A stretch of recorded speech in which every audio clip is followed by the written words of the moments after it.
get to our seats and switch on over. Alrighty. Yes. Hello and welcome to the Kino Korner, where we talk about news, trailers, and only the best in movies from a certain point of view. I am here with my good friend, the Chakaron Macaron himself. That's me.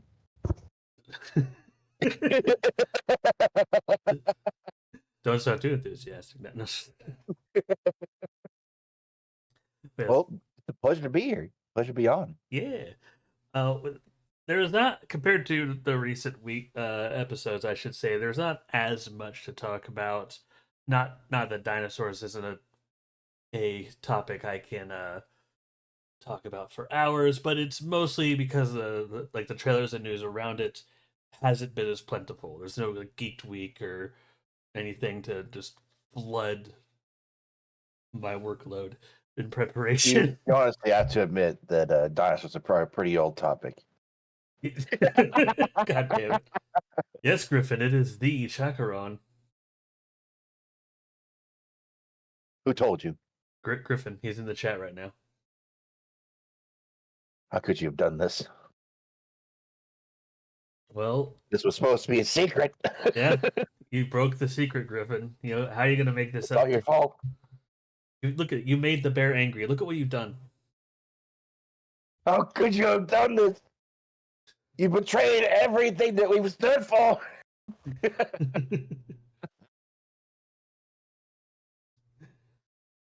I might have to make oh, I might have to Bubba make Jack. your screaming Baradactyl an emote on my Discord. I would greatly appreciate it. It'd be great. Yes. Yep, Griffin calling us goobers. Anyway, oh, what else is new? yes. Well, well, most of what we're going to talk about today is generally good. And I want to hop right into. We're going to talk about some movie news. There's not a lot of movie news, but as is tradition before, so it's not everywhere else. It recently came out that Maggie Smith passed away. It is an actress that people may not know by name, but everyone, I'm sure, in this stage knows by face. They're obviously her most notable roles being Professor McGonagall in Harry Potter, and her role in Downton Abbey. I I mainly well I knew her from other things because growing up I watched of course couple older movies. My parents watched a couple older movies, and my mom used to love period movies. You know, like Downton Abbey and stuff.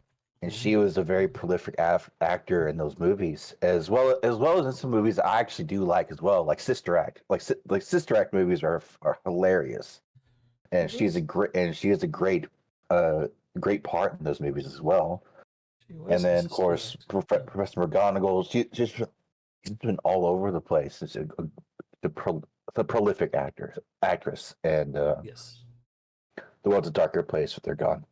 yes. And well, again, there are notable roles for her. I think the good thing about actresses like Maggie Smith, there's always something. Even though she played a lot of, I would say she was typecast, but if you go through her filmography, there were roles she was definitely more comfortable playing. Hmm. And but well, again, most people would see her character from Downton Abbey or Professor McGonagall. When I heard about her, to me, the role that I will always associate her with, to give meaning to me of how I'll always remember her, is when she played Wendy Darling in Hook. Mm. Oh, that's right. She was in Hook. Yep, she was Granny Wendy, and that Mm. because that was my introduction to her as an actress before anything else. And like most people, I saw the animated Disney film first, so Hmm. I didn't have a lot to base like, but no, like it got to a point where when I think of Wendy, I I Granny Wendy always just kind of appears in my head whenever I think of Peter Pan and Wendy because she did such a good job in that role to me. So, but Mm. before we move on to other things, as is tradition in these scenarios, to offer a moment of silence for Maggie Smith.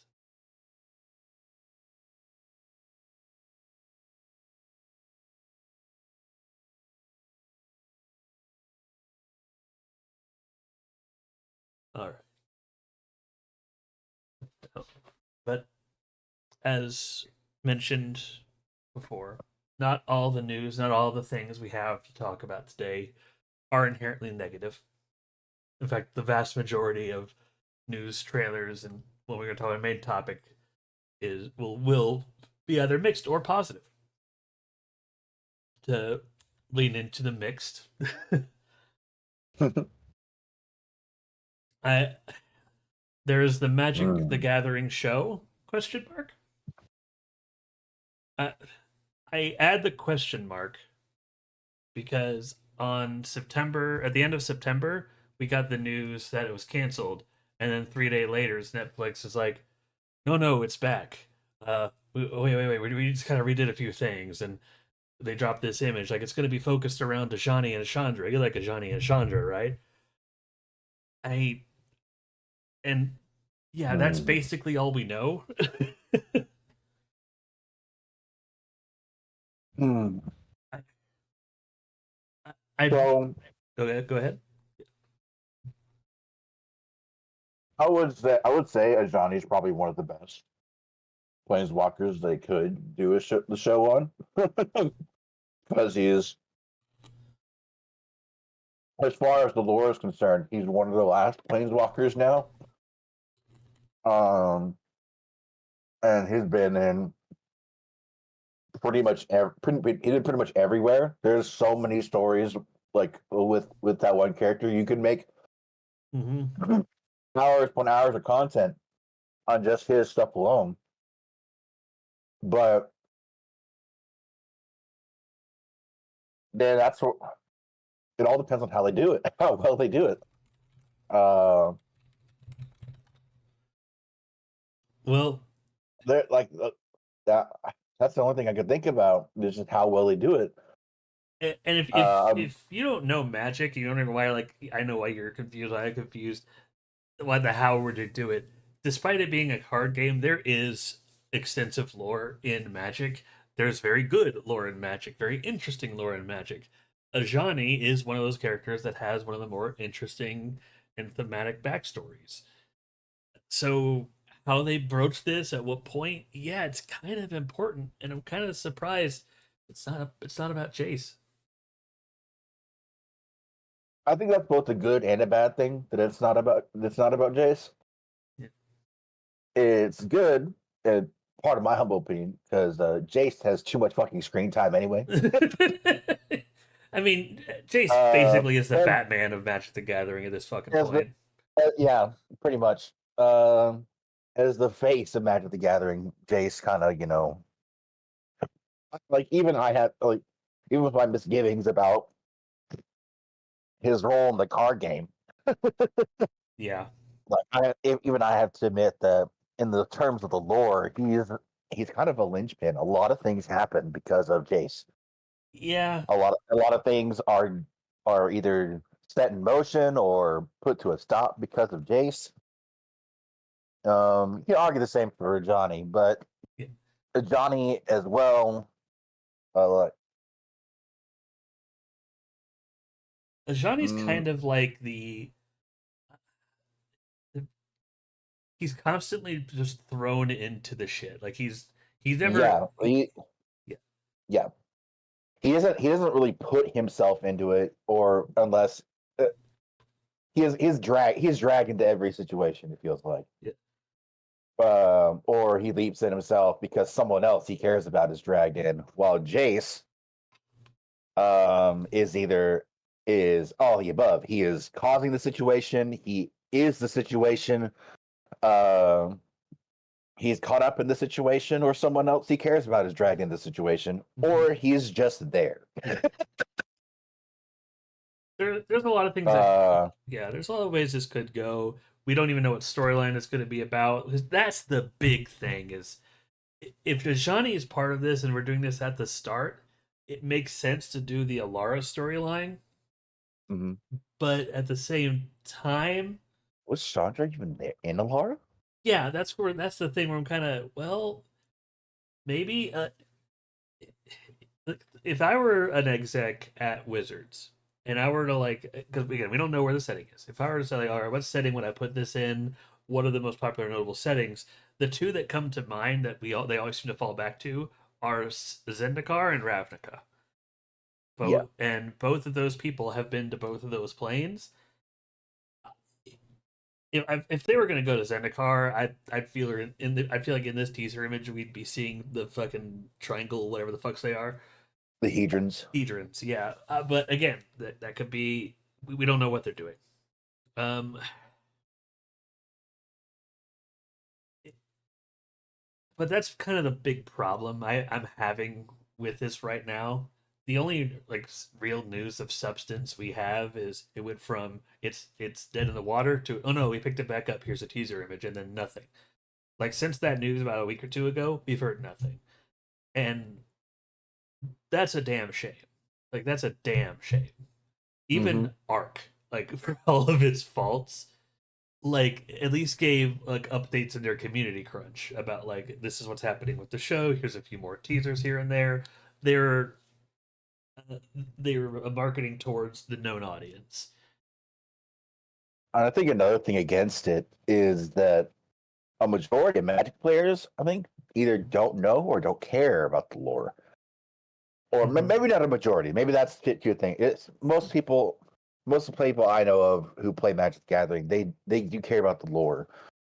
So much so, either to the positive or detriment.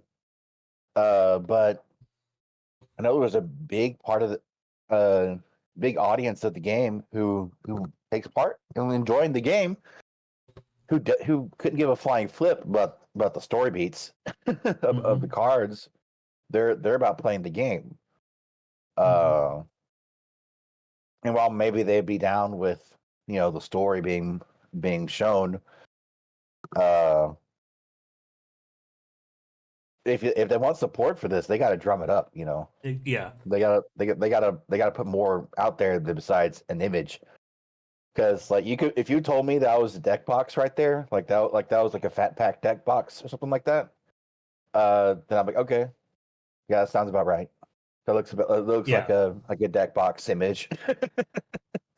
I I don't want them, and this is going to sound backwards, but I don't want them to put as much care in the show as they would just one of their normal sets because the, and I know that sounds weird. But it's like, well, what are you talking about? The main sets of Magic. Well, the main sets of Magic release like three a fucking year at this point, and Yeah, they it's it a lot. is yeah it is a bad problem that even like comic book stores complaining about. There's just too much they need to slow down.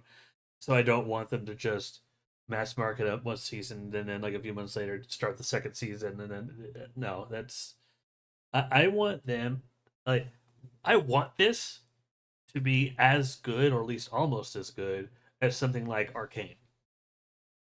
Oh shoot! If they came out with the quality of Arcane, oh my gosh. Like Arcane to me, if you're gonna adapt like a game or series into an original show, like tell the story of something that's not usually apparent. Arcane is the standard, like right now to me, Oh yeah, like it is the the golden gold. standard. It absolutely. And I'm so hyped. In a month, we're gonna get Arcane season Oh, 2, season two, baby! Fuck and I'm yes. already seeing characters. But no, no, no, that. But there is marketing they can do, but and people saying like, "Oh, it hasn't been too long since the marketing." This has been a thing for months. I think maybe about a year now. And again, the only thing we really got is like, "It's happening." No, it's not. Yes, it is. Here's an image. An image is not part. Yeah, it's like we don't even know is this Even get it like is this going to be animated? Is this good? Like are we going to have a is a synopsis? live action? Is a cartoon? Right, like Is it Jurassic Park. anime? Like we have a synopsis for Jurassic Park 5, and it hasn't even started. Like, it haven't really gotten to the out of the writers' room yet. Like, I'm not asking for a lot here. I'm just saying, like, give a something. Like, I don't. If they dump all their marketing like right at the last minute, the show is going to like flop, even if it's amazing. Mhm. But they still have time to make up for this.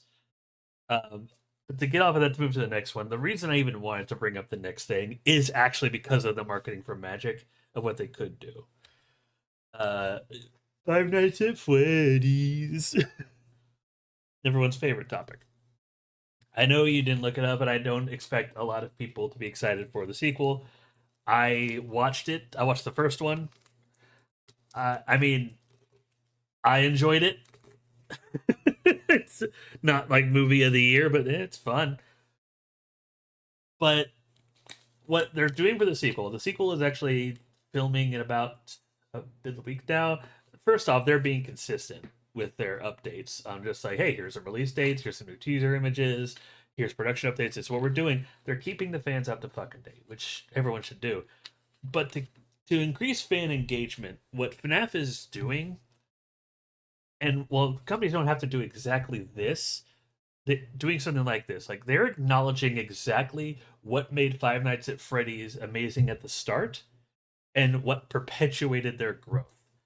Love or hate Five Nights at Freddy's, the internet is, and YouTube specifically, is the reason that Five Nights at Freddy's blew up. Oh yeah, 100%.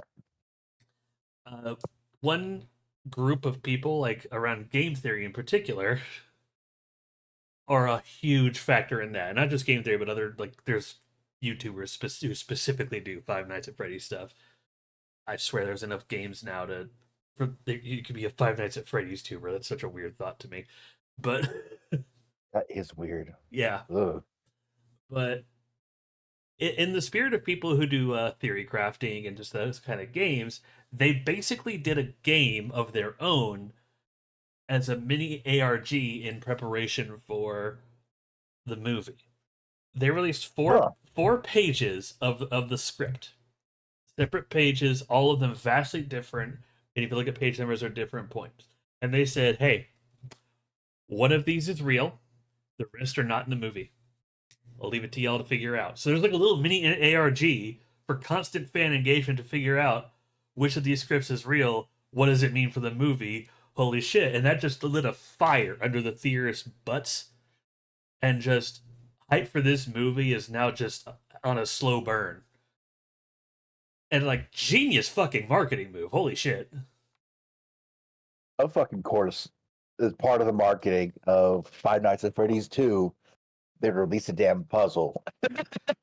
I mean, like, like, I'm not saying that like as a derogatory thing. Like that to me is like if when you mention if someone mentions Five Nights at Freddy's, the first thing I think of besides the puppets and the whole and that horror aspect is the mystery, is that mystery aspect that has been going up for so long, and for so strong since the beginning. That it's made that aspect of itself a big aspect. The mystery, it's like, well, what's happening, who did what. It's all there. It's readily apparent, and that they have not uh gotten rid of that uh it's admirable. is it's admirable, and it shows that they're keeping in touch with their roots. Mhm. Which honestly, even I'm not a fan, but I appreciate it, and I'm Mhm. pretty sure that all the fans who are into it, they would definitely appreciate it as well, Oh yeah. because it shows that like that interaction and engagement shows care for what you're doing, and care that someone else cares. And So that yeah, that's an all out win. And like no matter how the movie is, like good marketing is good marketing, and this really got me thinking about to go back to magic, like what could they do to really tie in the movie, like or I have the movie, and very easy answer for that. Uh, One, slow down your card releases. Like I'm dead serious. Like the No, three, I know but like we've had this discussion before, like like there. a lot, like. But sorry, go ahead. I'll stop No, interrupting. you're Go ahead. good. Like it is the reason I haven't bought a whole lot of Magic cards as of late.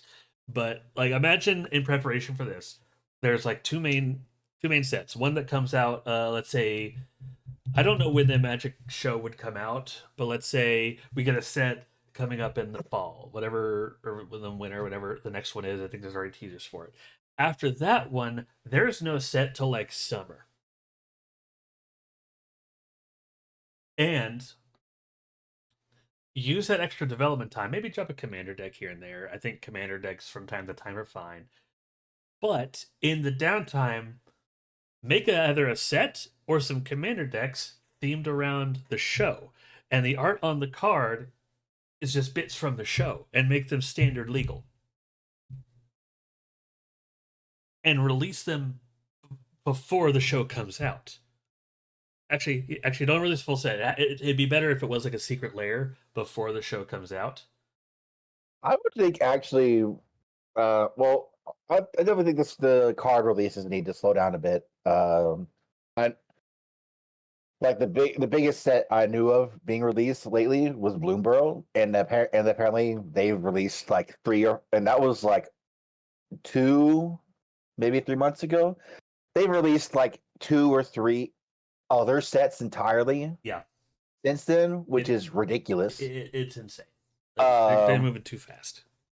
so they do definitely need to slow down, but I think like they need to get into. So they have a couple different boosters, which for those of you who don't know, Magic the Gathering has different ways you can buy cards, and the main way is called boosters, which are packs of 10 cards. They have different. They have just regular boosters. They have set boosters, which are mainly for getting collectible, or maybe for collectible reasons. Draft for more competitive like play reasons, and then of course there's collectors. I think which is like all super rare and shiny cards, things like that. And then they came up with the fourth one, like I can't remember what it's called, like play boosters, which is have a mix of everything. But have it so where like and all printers all boosters. They have a couple of cards in the back of the set. They're like um extras. Either a way you can play. They have some cards in that it's like, oh, another way. Here's another game mode you can play, or here's some tokens. Um, or here's some promos. How would they have some promo cards in there that have reference to this, like the Yeah. set boosters. One thing that I really like about the set boosters is they have a full art card in each set booster, where it's just the art of one of the cards. It's just full art. That's it. Mm-hmm. No text or anything about the card. It's just a full art card signed by the artist, uh, or at least printed. I don't know if it's actually signed. Probably not, but still, Something. do something like that for like their set and like of course have the promos for the movie. It's like, oh, check out our movie coming up, but then also have like an art card where it's pieces where it's different sets from the movie, or like in the Baldur's Gate set where they had some cards that were like quote unquote bestiary entries of the creatures on the card, as the art instead of the regular art. Have like script or like design or design drawings. think Or there's a couple different ways you could go about this to engage the fan base, and like here's a picture I is just thought not of the a way to fun one. go. It's so small. I just thought of a fun one. If this is going to be the story of like an older set of magic, like basically what the lore type to, like if this is like a lore of Alara or some shit, don't even make new cards. Reprint whatever set this show is going to be based on. Just completely reprint it with a few extra bonus cards that, like, if you're really lucky, you get like a full art card that shows the character's art in the show. Where everything else is the same, and then like when that releases, don't even demo, don't even hype it up. Just make it a fun surprise. And people are like, wait, what is this card? After a few days, people being confused, drop the trailer. Oh yeah, Like let or at least the teaser showing that this is going to be telling this story, then all of a sudden Magic fans know, yo, like something. Like there's I yeah. want more companies to learn from what Five Nights at Freddy's 2 is doing right now. And I know what I'm saying, but like know who your fan base is, cater to them. Like cuz like they're your biggest cheerleaders. Like Oh yeah. I'm not saying like Like do everything they say, but yeah, it it's a scenario like I want to be hyped for Magic, but they're not giving me anything to be hyped on. I'm not super hyped about Five Nights at Freddy's 2. May watch it at one point, but I acknowledge no top tier marketing on their part. Top fucking tier. Mad respect. yeah. But yeah, that's really all the news. It wasn't a whole lot. Uh, I guess now to move on to trailers. There were a few notable ones. Um, the first one I wanted to talk about kind of caught me off guard because I didn't see the face in the thumbnail. How I saw it was like a first I saw a news article about Robbie Williams is presented as a monkey in new movie Better Man, and my mind was like, "What, Robin Williams? You mean? I know he's hairy, I but have that to I had to admit, when I was watching the trailer, and it mentioned the names of people who are in it. What I did not read Robbie, I read Robin, and I was like, "What? Wait, what? How did we get him in here? Like what? Wait, what?" yeah, like I didn't know it was a biopic. I thought it was like, well, I know he was hairy, but why a monkey? That seems a bit disrespectful. Then I saw the trailer about how it's this British musician. It's like he's the top of the world, and at the end, I'm like, I still have no idea who the fuck that is. It's like, I mean, judging on its own as a trailer, Better Man looks fun, but it, how am I saying it? It doesn't look it's doing anything new, and The that's newest. just yeah. Sorry, go ahead. And that's the, I was gonna say all I was gonna say is, and that's despite his doing the weird aesthetic choice of replacing the main character with the monkey. Well, from what I gathered from the trailer that I saw, like that's how he sees himself or something. Yeah, Like, which fine. Like weird, but there's weirder. But I have to agree with you. Like, there's very little difference. It seems like between uh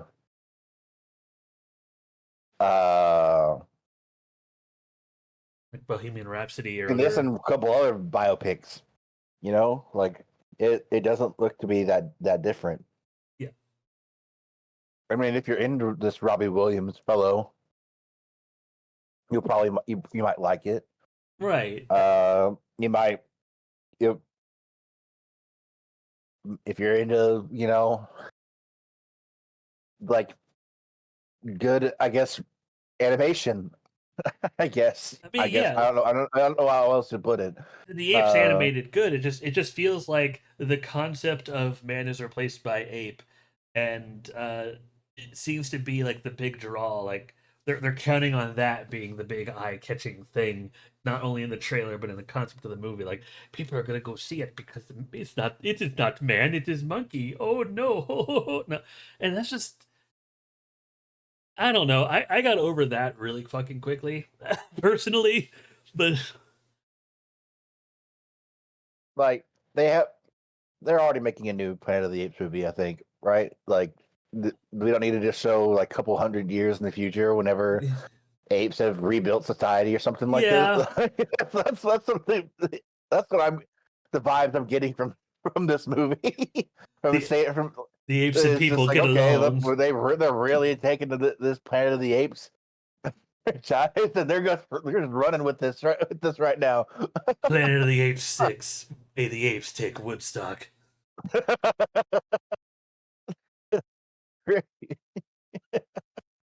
I don't, It's just it, what the heck, man. if the novelty of just what the movie is doing to portray him is more interesting than the actor or the character or just the person himself, I feel like that's a problem. Because when I remove just the novelty of character replaced by monkey away from it, there again, unless you are specifically interested in Robbie Williams, if you've heard of them, like this really feels like a movie that is really going to be relevant in the UK and nowhere else. Yeah, yeah, So it's makes you yeah. curious, like, were they really thinking like a widespread trailer? Like, it doesn't look bad. It's just I don't feel like this is going to grab general audiences. That's my main point here. People are going to look at it and go, "Whoa, that guy's a monkey." And they'll probably go into the movie and be like, "Hey, what? Like, oh, this movie about a monk, about this guy, this person, being turned into a monkey, being a musician or something. Like, yeah, let's go check this out." And it's just like, no, that's just how he sees himself. Yeah. He's not a monkey. As always, when I make these judgments, I would love to be wrong. Like eventually, if I end up seeing this movie and I'm blown away, I'll say, "Oh shit, yeah, no, fuck the marketing didn't do it justice. This movie is fucking amazing." But again, we have the trailer, and the trailer isn't really doing enough to sell me on it. Besides, guy is monkey. I don't know it, And then he gets high. and then He got high once or twice. and then a monkey gets high, and yeah, just the weird out of nowhereness of they cast a monkey. Just that's the big no. I don't. But to move every other trailer on here, I have a more positive view on. The first one I want to talk is Brothers, with a lot of people. Big cast there. Yes. Um. Good to see Brendan Fraser out. Oh, Brendan Fraser. When I saw him in the trailer, I was already like hyped. But when he basically just sitting in the cop car turning around, I am justice. Oh, I'm fucking sold. I am so glad Brendan Fraser is making. Dude, I was sold when he threw Peter Dinklage in a bathtub. It was like, all right, where's the emeralds? Yeah.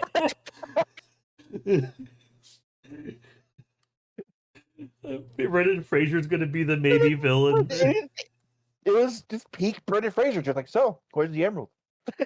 Just so nonchalant, so positive and upbeat. But in this case, also that extra layer of threatening that's not usually with them. Yes. Just like, oh.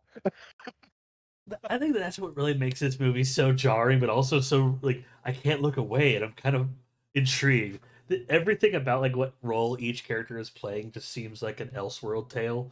Like fucking Peter Dinklage is the the little redneck jewel thief. Con man kind of thing. Yeah, it's like everything feels like is this really the role you should be playing? But holy shit, did they not But give it a? but why is Josh Brolin the freaking like uneasy muscle guy? Like He's the muscle guy that like I mean I don't know about this. I'm gonna go to the bathroom. Josh Brolin's basically a suburban dad. Oh, sorry. Like, God, Oh my gosh. remember when Thanos and Tyrion Lannister like did an emerald Teamed heist? up to do a jewel heist. Oh my gosh. Uh, unlike with Better Man, like with Brothers, I don't know what else to say about it other than like I really want people to watch this trailer because first off, yeah, Brendan Fraser. I'm glad he's back. I'm glad he's working on stuff. He looks especially funny in this. But I want more people to see this trailer to get a feel for this movie. The only downside I could see is that it seems to only be on Amazon Prime, which, if true, sucks. But I mean, I'll find a way. I have my sources. But I have Prime. We could watch together at some point. We've been needing to hang out anyway. yes, here's one of my sources. Don't you mean Thanos and Eitri? I don't fucking know. I don't know Game of Thrones Eitri? lore, Griffin. Is that the name of the guy of Predictus character in that X-Men movie? Oh, I don't know. That's right. He was in X Men Days of Future. But Yeah, yeah, he yeah, Days of Future Past. Yeah. You built the anti-mutant robots, yeah. Okay. supposedly. Yeah. Allegedly. It can't be proven. You weren't there. I wasn't. Well, not much to say about this. Actually, that was a bit. Oh, right. Eitri was the dwarf in Avengers. That wasn't a dwarf, but actually a giant. But Ah. it's right. Okay. See, I remember more stuff from Marvel because Marvel's interesting and not Game of Thrones, where Yeah. Well, older Marvel. older Marvel. Well, We'll see. it's not We'll getting get to that. bad. No, me and Carrie talked about this. Marvel, I don't think it's getting bad. It's just not really good, taking great strides to be better. So it's just kind of meh right now. But I'm gonna be honest. I haven't had an interest in a Marvel property in a while. there are good ones that have come out recently. I have opinions on Thunderbolts that are generally positive, but we'll get to that later. And I can assure you, Well, Deadpool and Thunderbolts Wolf, seem to. Oh, well, we'll get. As I said, we'll get to and that. before Deadpool and Wolverine was fan fucking tastic. Like I am interested in seeing that. I have not had the pleasure of seeing that yet. I really need to. I really want to. it's going to Just be on Disney life's been busy. Plus on end of October ish. I forget. I thought it was going to be October 1st, but then they're like, no, wait, we're going to wait a little bit. And I'm like, oh, fuck. But whenever it happens, I guess. But which is fine by me because I'm watching Agatha all along. But I'm going to talk about that when I get to new and recent stuff. So yeah, no more sidetracking. Crazy House. Holy fuck, this looks amazing. Like It looks like a ride, man. the image I have posting is basically just Nick Frost covered in blood. That's the only Blu-ray on the 22nd, so it's probably at a little bit around that. But yeah, I see Nick Frost covered in blood, but that's the only teaser image I got before watching the trailer. It's like Crazy House, Nick Frost. Oh, is this going to be on the same universe as Shaun of the Dead? I have to No. assume that every time I see these actors, Oh yeah, it's part of the Cornello the series. Cornello trilogy. I was like, oh, is there a fourth one to add to this? But I didn't see. I didn't see. What's his name? The other guy who's part of No, the like Cornello series. they're doing separate things now. Well, they're still friends, obviously, but like Oh yeah, yeah, they're branching out. Like Nick Frost has done projects without Simon Pegg. Like my yeah. favorite thing he's been in without him is what was Attack the Block. Crazy House looks like it could be a contender for that. Because oh, what is that? They're on YouTube. Too many cooks. There is a video on YouTube called Too Many Cooks where it's just this Adult Swim did it. And I'm going to link that on whenever I post this to YouTube. But basically it's just a 12-minute intro for like an 80s family sitcom called Too Many Cooks. It just gets perpetually more and more fucked up and deranged and eventually transitions to like a GI Joe style thing or like a sci-fi style spy thing. Well, funny you say that. The trailer I saw for this movie, one of the descriptions, because it kept flashing up like descriptions from critics, or and one of the descriptions was like it was an Adult Swim Get mixed with Saturday Night Live that went way, way, way too far. Good, It just went too far and kept going. good. Yeah, this looks like the feature length version of Too Many Cooks, and I'm here for it. Like I'm gonna link both. Like the trailer for this and Too Many Cooks will be in the playlist whenever I make this. But Too Many Cooks is I can't even properly pitch it. Let's say it's unhinged, but it's beautiful. And this movie looks like it's gonna be the same. Uh, uh I don't know if I'd say two more. I'll start hyping myself up towards other things, but Crazy House looks. It, the thing that makes it look so appealing to me is all of like the source of all of the bad stuff seems to be just kind of mundane shit that are slowly grating away at this poor guy. And then just out of nowhere, well, bam, we're going some Eldritch shit. Like, okay, it is. I love batshit insanity. I love it so much. But it's to move on to more grounded. I'll have to think of actually. There's some Spatch Insanity I saw recently that I'll have to get out to bring you up to speed on if you haven't seen it already. But we'll continue. Well, All if right, you saw the movie, continue. new and recent films, but there's two more trailers to talk about. One is Ballerina. Uh, takes place in the world of John Wick. I gonna be honest, I still haven't seen two of the John Wick movies. Ooh, we should fix that soon. We should. They're pretty good, though. Uh, I'm surprised to see John Wick again because I thought the last one was the last time Keanu Reeves would be playing John Wick. At least that's the impression I got was, especially with what happened in the film. I think that might be the last time he's starring as John Wick. But again, like he's not. Well, no, they in the trailer they're like, so you're Baba Yaga, is there anything Yeah, I could do what you do? And he's like, you looks like you're already doing it. Like that's his character is Baba Yaga. yeah, John Wick is Baba Yaga. He's playing John Wick again. Uh, yeah, okay, true.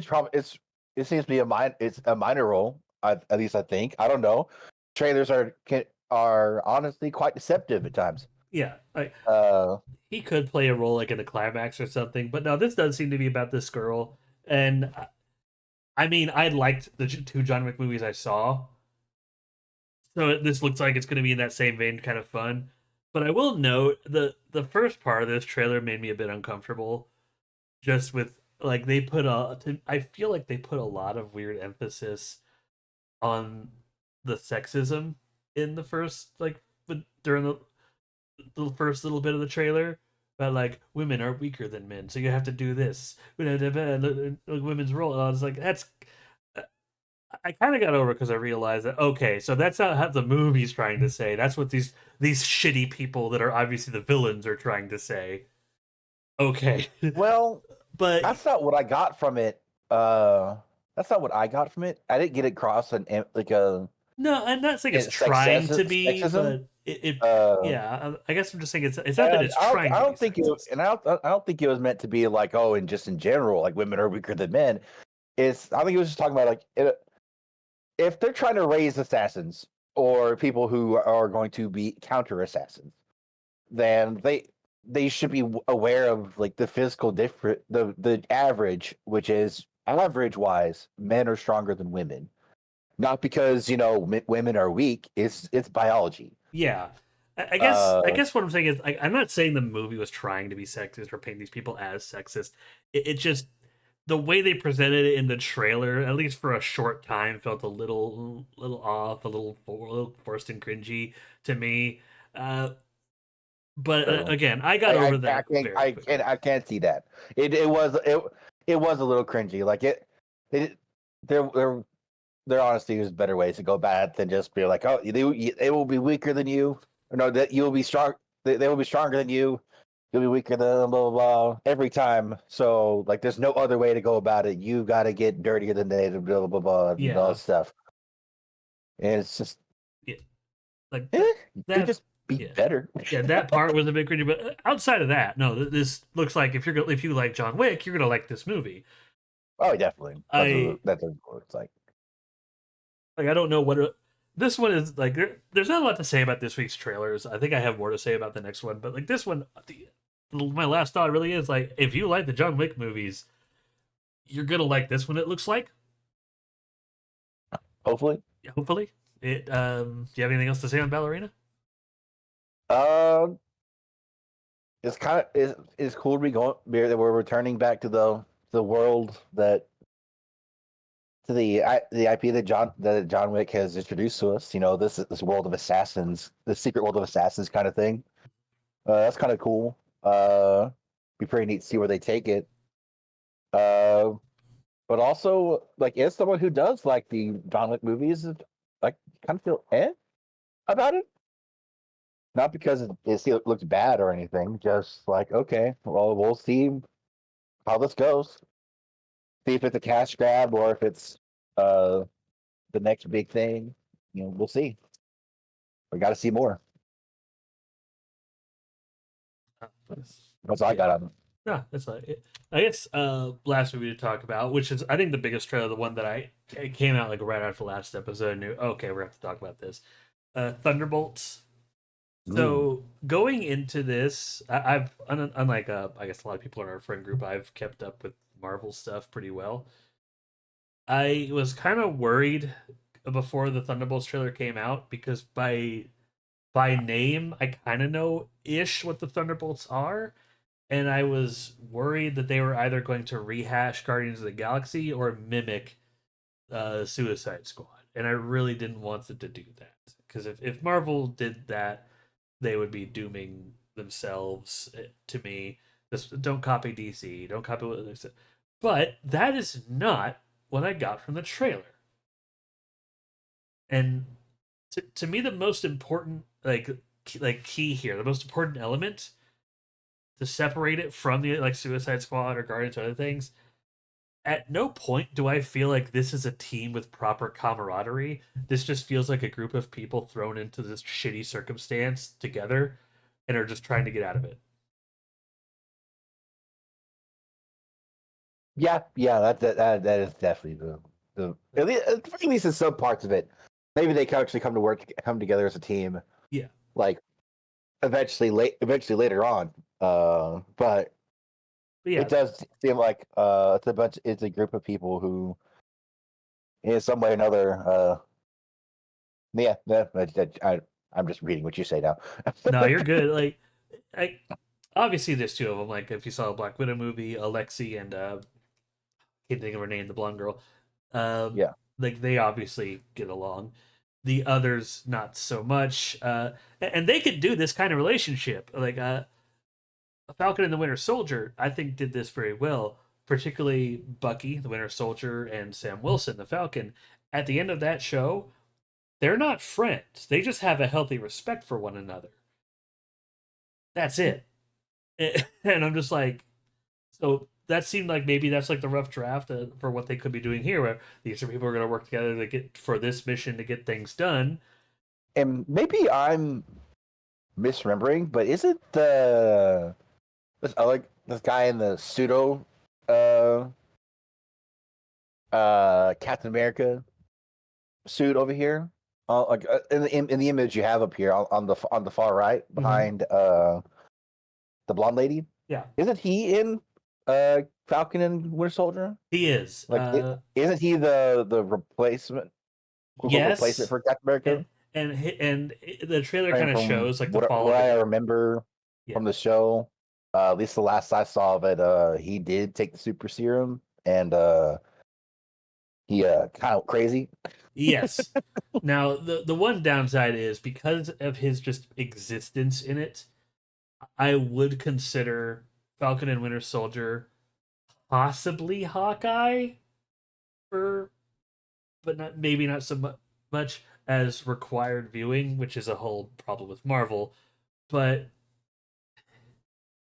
even with that, though, like they are doing some updates to things, like Ghost, for who's the villain in Ant Man and the Wasp. doesn't get a whole lot of screen time. I fucking love her new suit. It's no longer just pure white nonsense that just so fucking distracting. Now it's like sleek and shit, and I love it. It's a black suit, white helmet, white detail, and she's just zipping around the battlefield. Oh, that's a cool fucking character right there. But no, they claim this was a teaser. It didn't give us a whole lot. We don't know who the villain is. So we know there is a character in it. We don't know what capacity or if anything will be changed, but you know the character in the trailer goes, "Hi, I'm Bob." Yeah, So one thing we do know is who that character is, we and do. yes, they have not been shy about that. It is like in the IMDb, it's everywhere right now. He is playing a Marvel character called Sentry. Sentry, and why I'm just like I'm still kind of raising an eyebrow, waiting for their actual trailer because this is a teaser. I say teaser with a air quotes here because that really felt like a full trailer. But Yeah, I did. Sentry, no way around it. He has been described as Marvel's Superman. Oh, Yeah, the kind of oh, yeah. That's so unstoppable force with a very supposedly limited way to actually chain him down. possibly yeah. Like we don't know what capacity if he even has his powers. Like because they're just like with every fucking Marvel hero, there's a few storylines about him, so we don't know what they're following. There's and I kind of hope I don't know until the movie, but I, I, the downside to like watching trailers is sometimes you want to know a little bit more, but sometimes you want to be surprised. It's just you can't know where that line is until you see the movie, and it's impossible to know how good or bad a trailer is. I feel until you actually see the movie and know how much that trailer actually gave away. Mm-hmm. Like, as we could see, oh, I feel like this gave away a lot of key moments. Um, and I want to bring this up later with when I talk about new films and Agatha all along, but like trailers can look like they reveal one thing and then all of a sudden, oh, they didn't reveal shit. But this one, I think they can get away with revealing more, unless like everything with Sentry and who they're fighting is the twist. I don't know. Like there's so many unknowns. Like I don't. They know where the line is. I don't. So I'm going to wait and see for the trailer. But as it stands now with this, I'm interested in seeing it. Like this looks like a fun. I'm going to. Yeah, looks like a fun time. Um, most Marvel movies as of late, I understand why you haven't really gone to see them. Like most of them have been kind of eh. Like the Marvels was fine, a generally fine movie with a lot of annoying part. Like there's parts of that movie that can be unreasonably aggravating. But no, we're not talking about bad stuff today. All right, we'll talk about it later. Yes, but no, like Marvel. I hope they do. It's just a bunch of good stuff. I hope. All I can say about this is the teaser makes it look fun, and I hope the movie is fun. Well, we shall see when it comes out. What say you? Oh yeah, definitely. I'm I'm definitely down to see it. This one actually, for once, drummed up some interest in the movie. So I'm definitely down to see it, and but again, we'll see. I don't feel like it's. Oh, Oscar, be quiet. Oh, Oscar. Uh, don't worry, he's not hurt. Uh, my dog is officially an anxiety riddled mess, and various things scare him, like feet. His collar hitting his dog dish. His food bowl scares him as well now. Oh god. Watermelon. Like if you cut a piece of watermelon and you give it to and you hold it out to him, he's real excited until he bites it, then he runs. Oh, He's Oscar. scared of watermelon. Oh, Oscar. Yeah. Uh,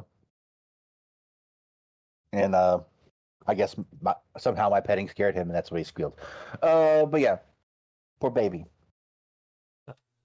Oh, well, I guess with that, poor baby. let's move on to our next segment before the main event. New and recent films. This segment we kind of reserve for if you've seen anything recently on streaming or theaters. I haven't gone to the theaters. There's two things out right now I want to see, like Beetlejuice and fucking Joker Folie à Deux. But I have heard the reviews for Folie à Deux. Everyone went to go see because they said, "Oh man, the first one was great," and then all of the reviews was like saying came out and they're like, "What the fuck was that?" That seems to be consistent among like reviewers and fans. We were expecting something like the first one, came out thinking, "What the fuck was that?" But I don't know. I still want to see it. I just don't know if I want to see it in theaters. So the only new things I've seen are on the streaming side. Have you seen any? Before I talk about my stuff, have you seen anything new as of late? The only thing, at least semi-official, I've seen recently. Um, Now this is going down some memory lane here. Do you remember the Llamas with Hats series? Yeah, I know what you're gonna bring up. I saw the epilogue, which after not like 9, 10 years, something like that, it the Film Cow released I guess the new final episode of Llamas with Hats, and it's a it's a fucking trip, but it is honestly it's kind of beautiful. Oh, now Film Cow It's is a kind of amazing. It's actually kind of amazing. Uh Film Cow's a great fucking filmmaker. He could do a oh lot with yeah. very little. Uh it was amazing. That's the only thing recently I've seen like as far like the these bars any uh that I think should be brought up at all. Because I haven't seen anything on any streaming service. I haven't watched any movies. I've been swamped with work, No, and yeah, you're good. Like it's like whenever uh, because I'm trying to make at least make this a regular thing. Whenever I get off work, I try to like watch YouTube and watch something on thing. But yeah, not everyone oh, has time for that. I watch YouTube all the fucking time. That's not any like like this is a documentary or something like that. No, so no, just some random BS, or maybe someone's streaming a game that I like, and I want to see how the response to it is. Like that's the only real thing. Uh, that's uh, the but yeah, this is this that's I only want to mention this one because it was such a shock to see that like when it came into my recommendeds, because I was like, wait, what do you mean in the new final episode? What do you mean the epilogue? Like because to me everything was done. When episode 12 came out like years ago, it was just like, man, that's it. That's how watch. it all ends. Yeah. And then with the epilogue, it actually gave an amazing ending. Did you see It the truly Did you see the ended ending he everything. gave to Charlie the Unicorn? Uh, no, I don't believe I did actually. Oh, dude, I love the ending to Charlie the Unicorn, and because of that damn ending, like the seeing the phrase "Mindscape Realizer" is just stuck in my fucking head. Like I can't. Mm. You'll understand if you watch it, but no, the best way to describe anything Film Cow makes, it's like watching a bloody car crash under an aurora borealis. It's a big mess in this beautiful backdrop that you just can't look away from. No, if I had to limit it down to one word, it's surreal. Yeah. Film cow stuff is surreal. it's yeah. uh, if you can get past it, then you'll find a relatively riveting story. At least I think so. Uh, Uh, oh no, at all the of his very stuff least towards has the this. end, Yeah, but at least towards the end of his series, usually it starts off like something just ridiculous, and it's not until later on that it develops into like, oh, there is a lot more there is a lot more going on uh underneath this surface. truth be Uh, told, like there is like I don't want to spend too much more time on the YouTube end of it because yeah, I feel like YouTube is just a big rabbit hole. There is it is. a category I was thinking about making for YouTube originals, and I mean like series that started or ending or movies that started or ending on YouTube, and because there are ones that are where they talk about film cow is obviously one, but like YouTube is definitely this thing where if you start talking about one, there's thousands, millions of creators, Oh yeah. and so many of them do good stuff that you've never even heard of. But I guess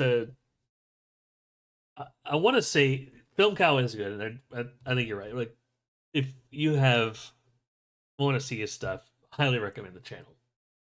Like I think my favorite videos that I rewatched. I don't know if they're actually I don't know if they're my favorite, but ones I rewatched recently of his were the it's the one where like the two old folks are just like big fat gray blobs, and there's like a weird creature. Well, the guy's like, "Oh, I'm just sitting here making my eggs." It's like, "Here, there's a creature in the window. Oh, what the hell is that creature doing?" I love those. You know which ones I'm talking about? I do. You just see this weird blue alien cat thing with pterodactyl wings just going man. That's all it does. Man. And at the end of every single one, he goes back, all right, I'm going to it. Oh, damn it, I burned my eggs. I, I love that stuff so much. But to get away from this reel for a bit, there's only two Yeah. things in recent that I saw. One isn't a new movie per se, but I always try to like to widen my horizons a bit. I try to like watch new stuff from time to time. This one, I guess I want to talk about very briefly because it's on Netflix. I watched this movie called Escape Plan with Oh, you know what that is? no. Sylvester That was like inquisitive, like, huh? Like, okay. yeah, so Sylvester Stallone plays like the head of a security firm who, for a living, goes prison to prison to test how if they're truly inescapable, and he basically tries to Hmm. break out of prison for a living. Huh. And Almost like a white hat hacker, except it's a white hat yes, escape party. and he is basically, and then the FBI, he's really fucking good at his job, and he tries to do stuff. It's like honestly, the opening sequence of how he escapes the first prison to me is the best part of the fucking movie. And I know it's gonna sound really fucking bad, but like it's not that the you know One Piece, so you know that when I say the first part is best, it's like comparing fucking Water Seven to something like Fishman Island or something like. It's not that the other Well, parts were bad. It's just one part is clearly better. yeah, It's like going from an 8 to a 7. It's like, yeah, but yeah. I understand. the Like they peaked early and then kind of just coasted and along on the yes, laurels. it very much feels like that.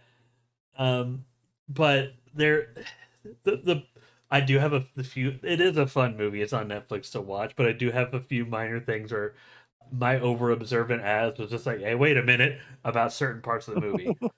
Like, whenever he is observing like habits of the guards and everything, like the last plan they do to actually escape the prison they're in, I thought is amazing.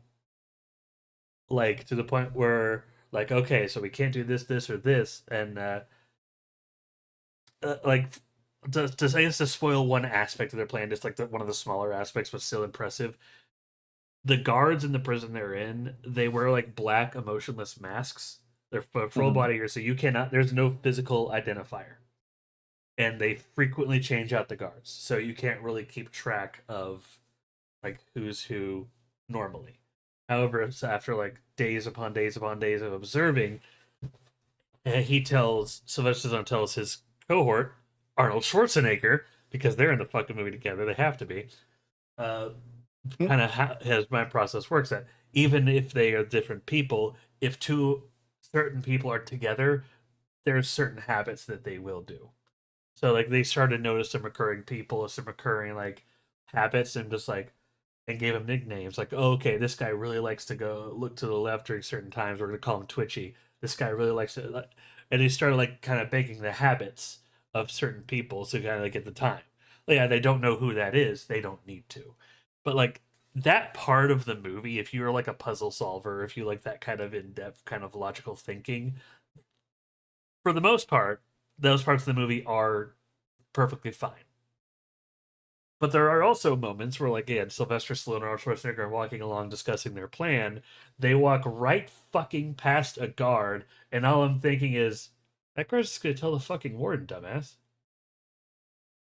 Like they're Like two. not even high, not even high, like whispering or talking under their breath, or just like No, talking. not even whispering. It's such a weird kind of with everything else is so like, oh yeah, everything else is so much care and meticulous and just like about how they get out of this hot box and how they go here like, oh yeah, there's at least some thought put into this, and then just yeah, the other scenes are just like, we're gonna walk down the hallway full of guards and talk openly about our plan. What the fuck? It's such a weird movie. Ugh, Yeah, that would frustrate you, wouldn't it? that would bug me. It's like on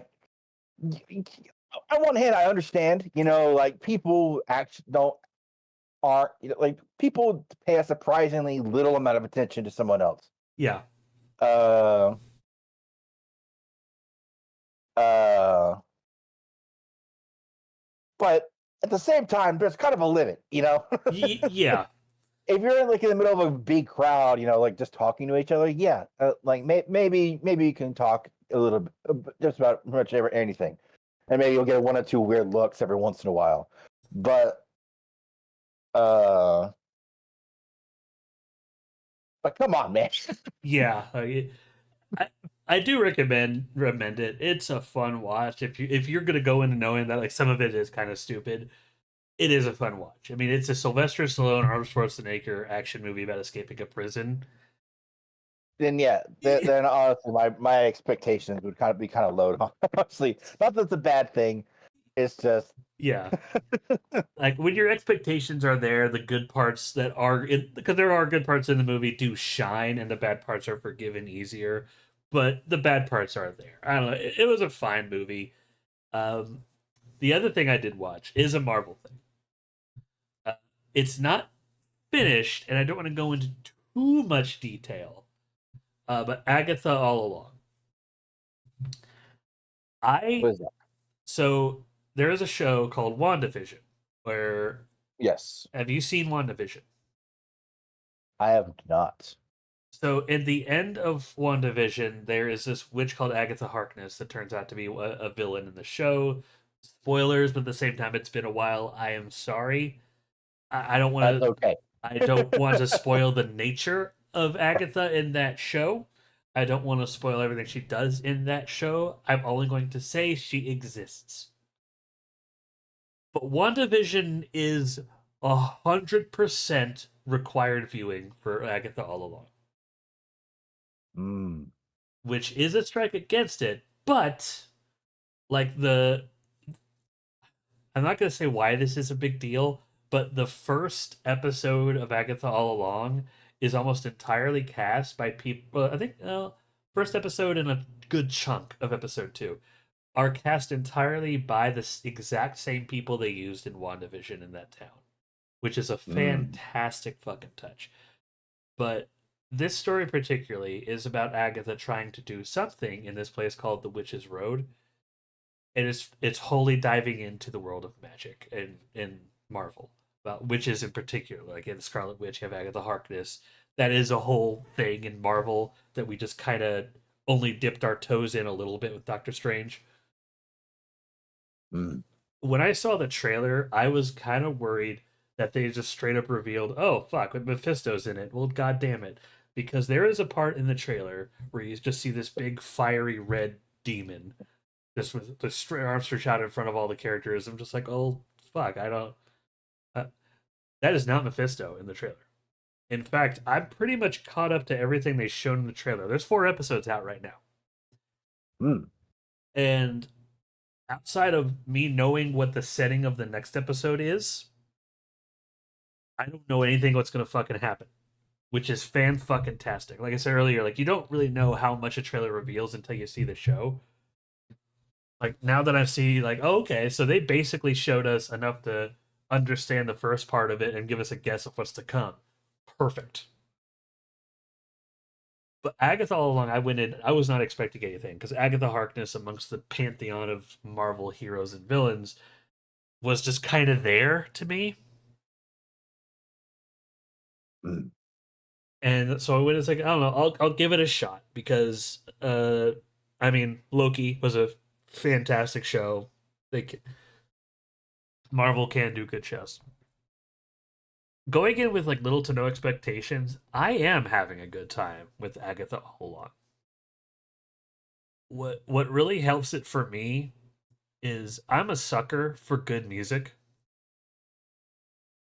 like musical segments, like if done well, like and there is a song called "Down the Witch's Road," which it is this show's version of Have you seen the movie Coco? Yes. You know how so you know how integral the song "Remember Me" was to Coco. Yes. Down the Witch's Road seems to be this show's version of that. Like it's very Mm. integral to a lot of the things they do. But damn, I, uh, I don't like giving spoilers. I only want to talk. I don't want to talk about like what Agatha is doing. I don't want to talk about what each character's main motivation is, except for one. If you and Chad are okay with me spoiling part of the things in episode 4. I'm okay with spoiling it, but I don't think Chad is. How Chat, about I leave it up to that? chat. I'll leave it up to chat.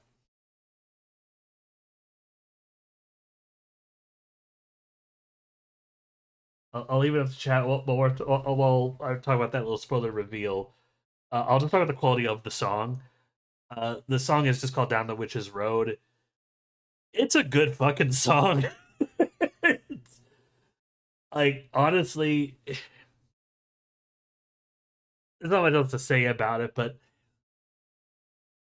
the, the only actually there is a downside to this show that even I'm just like, and it's gonna sound weird, but it's very witchy. And I know that's gonna sound like what the fuck you talking about? It's a show about witches. So you know how modern times, like there are girls who describes themselves as witchy. Hmm. The show can be that kind of Hmm. witchy. Now you're getting an image. It's not a lot, but sometimes it could be a little cringy and witchy. But when it's not doing that, it's great.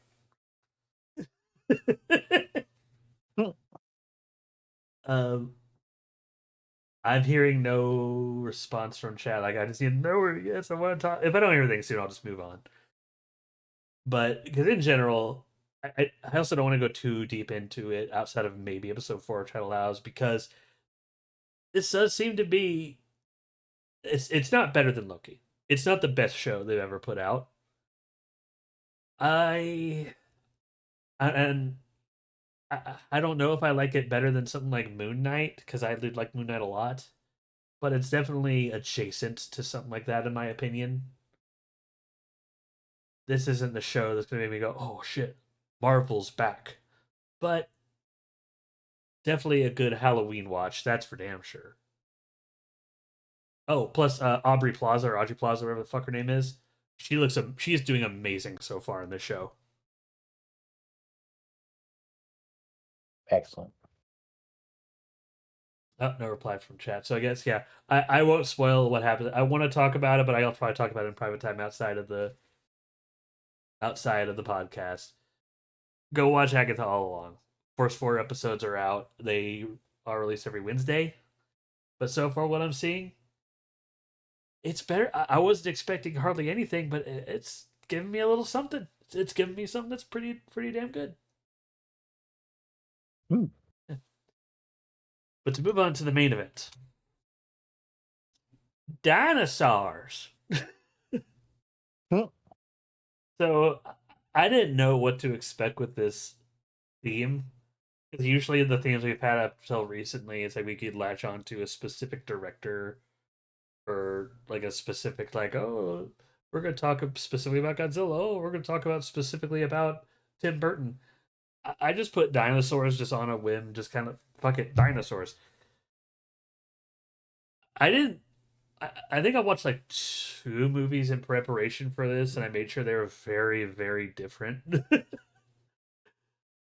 Is there any particular dinosaur movie that you talked about, or you saw, I should say, and want to talk about?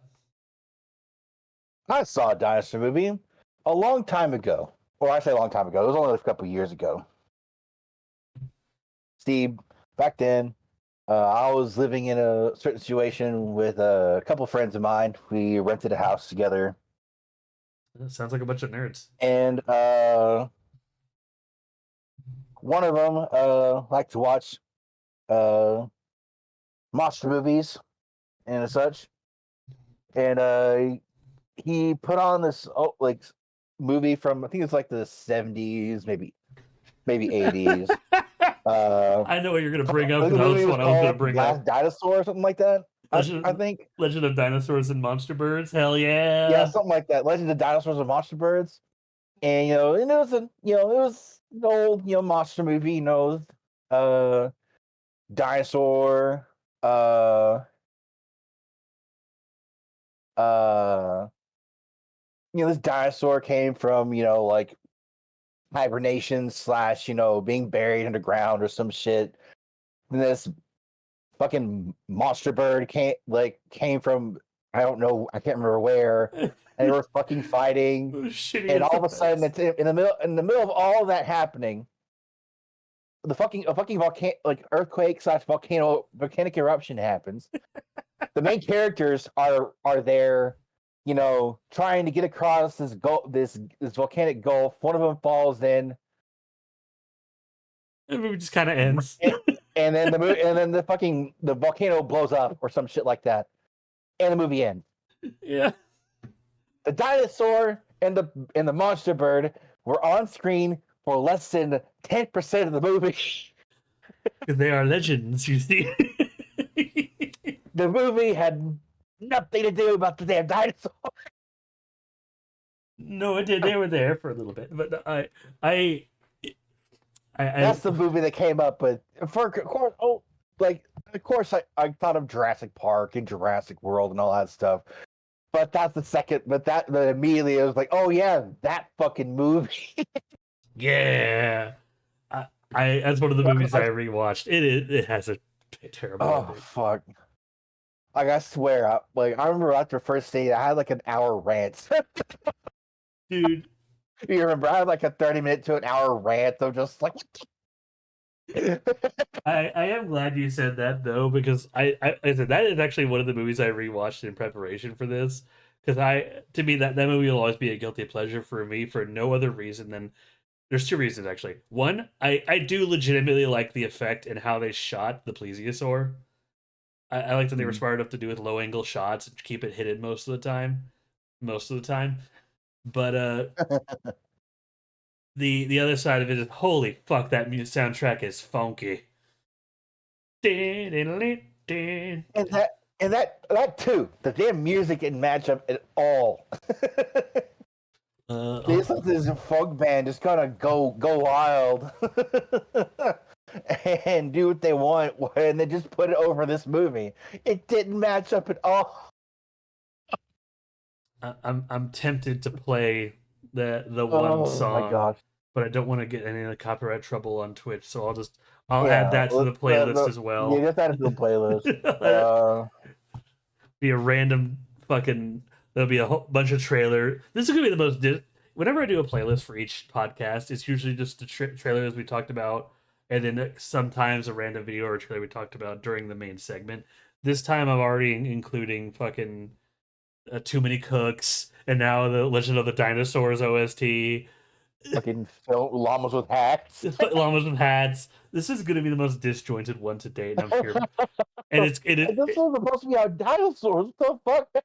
yeah, it's going to be exactly like Legend of Dinosaurs and Monster Birds. The episode's about dinosaurs. 10% of the playlist will be about dinosaurs. The rest is Maggie Smith, fucking llamas with hats, and uh, YouTube creators and you, marketing in our limited opinion / experience with it. yes.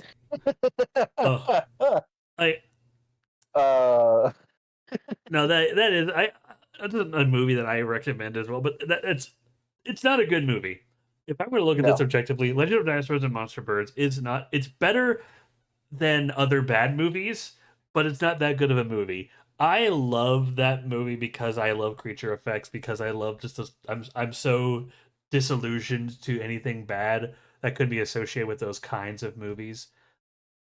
Like I So, oh, sorry. Go ahead. Go ahead. I'll let you finish your no no thought. but You're good. Now, and I'll go with what I have to say about it, about that movie.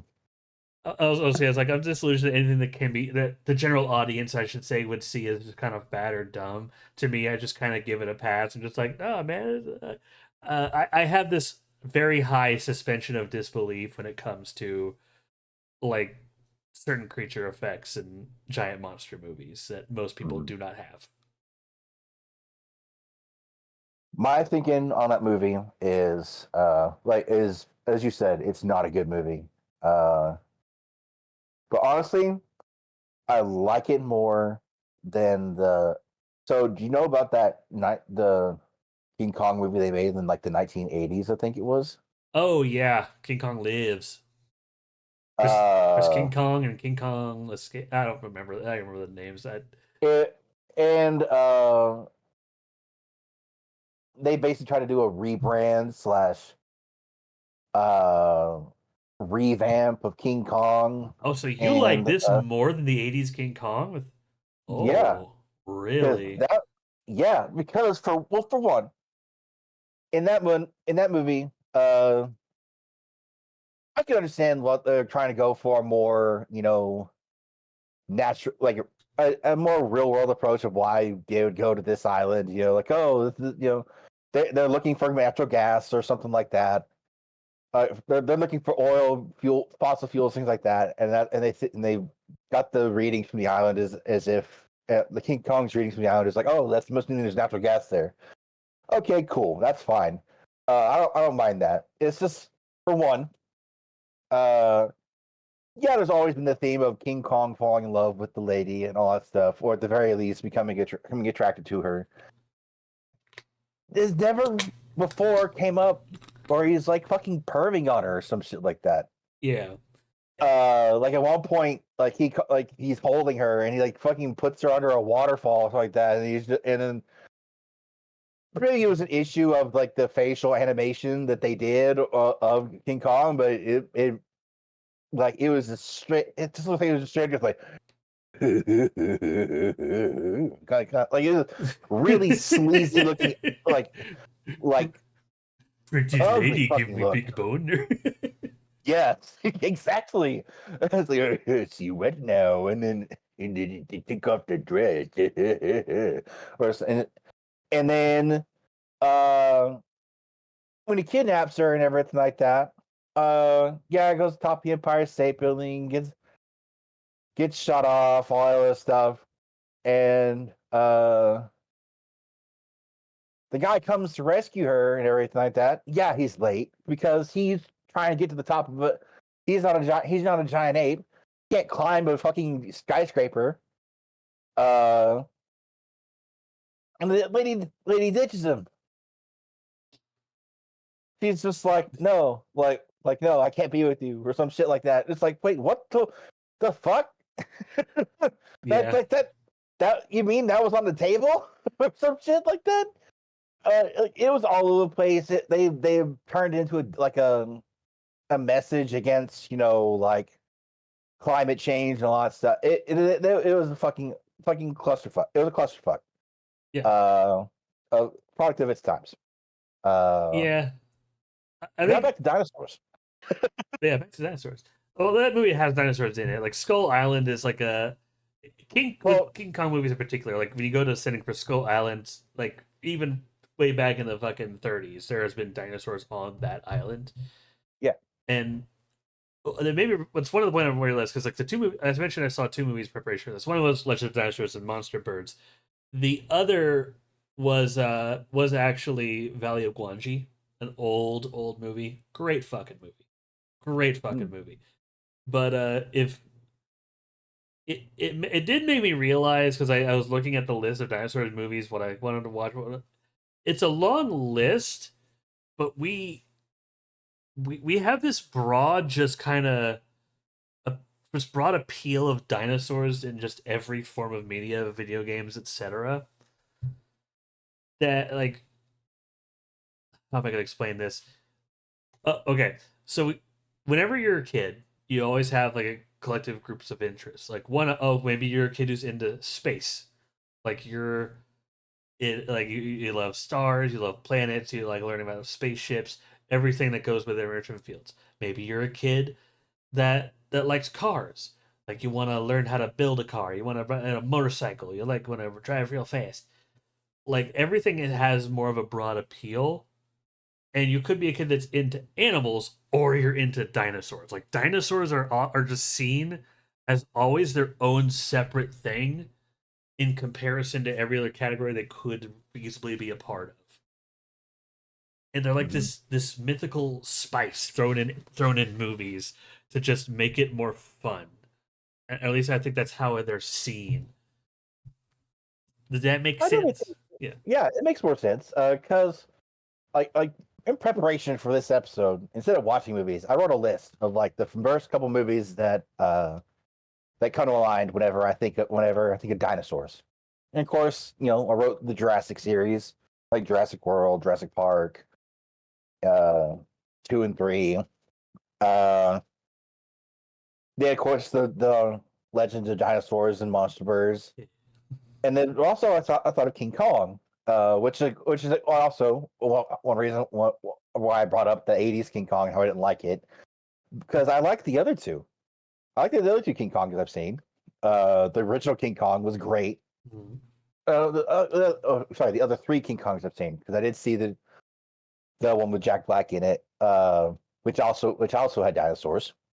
Yeah. The fight with T Rex was amazing.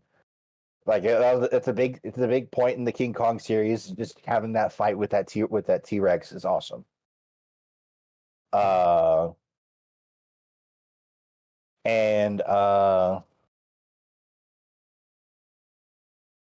they, it's it, it, having those dinosaurs in those movies, it is never like too.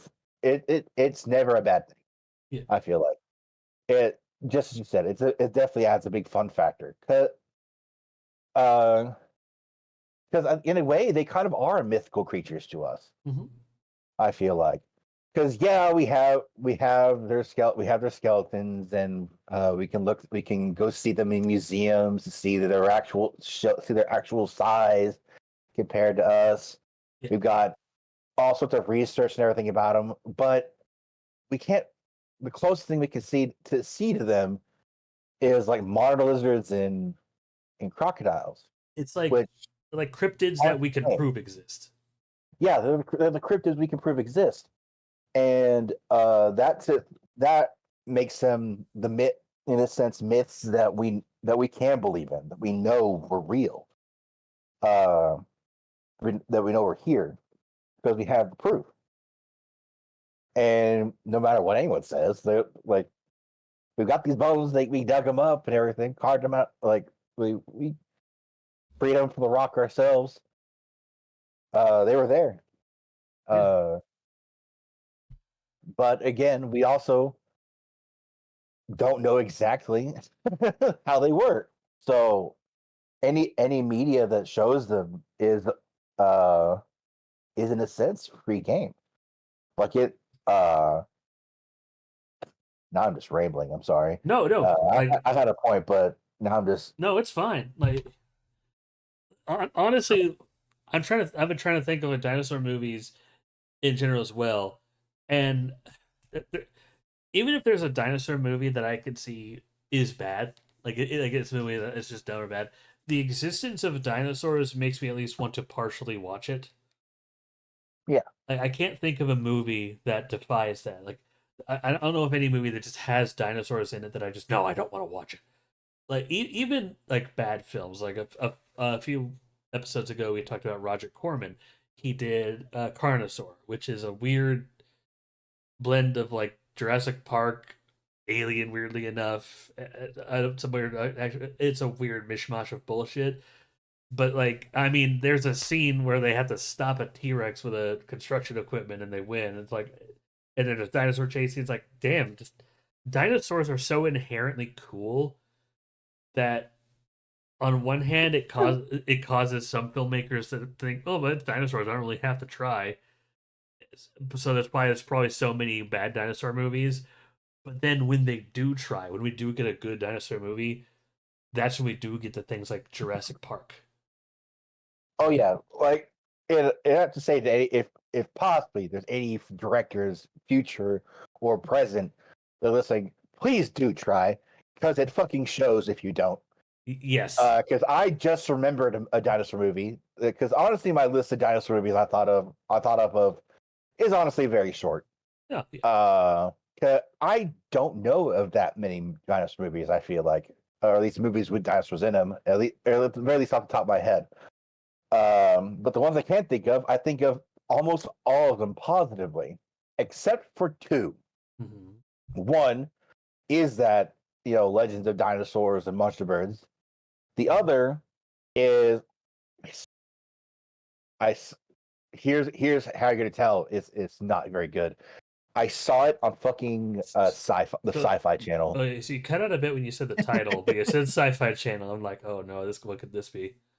It's like something Raptor Island or some crap like that. I don't remember seeing Oh, are they like when I completely watched it, I was CG watching raptors? like Night of the Living Dead on Sci-Fi. They show the original like 1940s, 1950s like that zombie movie. Hell yeah. Uh, and honestly, on the side note tangent, excellent zombie movie, fucking terrifying. Uh, Actually scared the living daylights out of me. Then they showed Not a Living Dead 2, which made me laugh. It was a joke. Yep. It was awful. It was awful in a slightly good way. It was just stupid. And after that, they had this movie, and it like what little I remember from it. Like I just watched it because like yeah, fuck it, why not? And there was nothing else on. Uh, but this team of military somethings or another get stuck on this get shipwrecked on this island, and then there's oh my god, like they CGI'd these dinosaurs in, but what the CGI looked like was basically like one step above the type of CGI you would see in like Roller Coaster Tycoon 2 or some early computer graphic I'm gonna look like this up. raptors. Like it was so bad. I'm gonna It look was up. so fucking bad. I just looked up a snippet. Holy shit! Oh, what'd you look up so I can I see looked this up image Sci-Fi too? Channel Raptor Island. This is like the pre-renderings for Jurassic Park. What the fuck? What the fuck? These are Yeah, that was on. That was on Sci-Fi Channel. what the. These legitimately look unfinished. These legitimately look like these are like the pre-renderings that they didn't want to bother with the detail. Yeah, exact. In fact, one of the images I think is like one of the exact things I saw. It was so bad. It was so fucking bad. Uh, and eventually I had to turn it off because like I couldn't watch this. Like this is stupid. Like this is all, and that's the shame. That's the shame. Like if if you do the dinosaur movies wrong, and you don't come out of the gate basically saying, oh, this is like a joke slash slash funny movie, and you're going at it kind of serious, you got to show that effort, or else it's going to come off as stupid. And unless you have someone else with you, or you're willing to help, ease the cringe, ease the pain of watching it, then you're not going to watch it unless you're that kind of person and you just want to rip into it, just rip into it without uh I don't know, without anyone else to hear you. Uh, it was just bad, but and it's kind of sad enough. Yeah, yeah, exactly, Griffin. It's that bad. But it kind of feels like there's no like middle ground as well with dinosaur movies. It's either you have this shit, this Raptor Island stuff, or you'll have Well, the greats like Jurassic Park, like that. And also even even if you go to the kids side, there's Land Before Time, We're Back. oh, Those kind of movies are on the golden, the great side, the ones with even like shoot. That's actually a movie I saw recently. we're back. Like I was looking up a different movie on Netflix trying to see if they had it. And I was just looking at their list of movies, and they had Land Before Time. Oh shit, that's on And I was like, Netflix. oh, or it was. I don't know if it is now or if it is still, but I'll have to it look. was on Netflix, and I was like, oh heck yeah! Like and I was looking for an entirely different movie. I freaking stopped and watched Land Before Time because that was such an integral part of my childhood, and it's still such a great movie. And then you have that fucking dinosaur movie or whatever or series that we get the meme, the wah, wah, wah, wah, wah, Yee. wah, wah, wah, wah, wah, Oh, wah, hold wah, up. wah, yee, or some shit like that fucking thing. Oh, You I get have the that as a soundboard on my thing. yeah, That I have no problem playing. yee. Yeah, that's not someone making something. That's in that actual like media. That's in the media. That's from in there. That's not. It's like what the fuck is that? Is that supposed to be some kind of a dinosaur? Who knows? It's Yee. That's what it is. It's I think with kids big. movies though, you just have this, like I said, like people that know that dinosaurs are cool enough. So when you're already making a kids movie, and it's going to be animated anyway, they stylize it more. So like they don't have to do as much detail. Like I do think of things like We're Back and well, there's Land Before Time, but Don Bluth was a fucking madman. That movie is gorgeous. Well, there's Land Before Time in its animation, but then there's also the later Land Before Times where they definitely smooth it out and Yes. to be able to pump them out faster, be a bit more kiddie slash animation friendly. And I understand that, and I recognize it. But they're also relatively good quality enough where you can at least somewhat recognize, oh, okay, that's a Triceratops, that's Stegosaurus, that's a Brontosaurus, so whatever type of long necked like Littlefoot is. I don't know, Brontosaurus, Brachiosaurus. I'm unsure. Yeah. Uh, Probably not Brachiosaurus, but you know what I mean. That type of sauropod. He's a long neck. He's a vegisaur. Yeah. There's enough to at least somewhat tell a like a have some type of designation. And so and then you have that other thing, the meme one, where it's like I don't know what the fuck that is. Like if I have to find out what that is, I'm going to have to find out that uh that creep like that thing is exists that it actually exists, but there's only one fossil record of it, and its name has 6 to 7 syllables. Like there's a difference I'm looking here. up. Griffin just said that the Land Before Time 5 butchered the Giganotosaurus. That's just a T Rex. It's literally just a T Rex with little wrinkles. What the fuck? All right.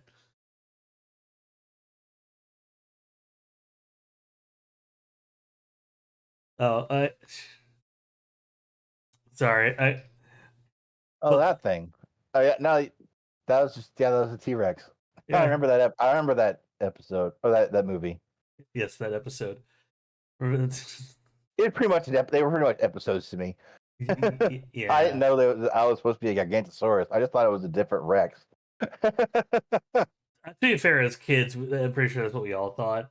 Uh, Now, I do think that the reason dinosaur movies and people are getting some more critical of them as of late does have to do with paleontology. Everyone likes to feel smart, and paleontology just keeps growing. Our understanding of dinosaurs keeps evolving, for lack of a better term.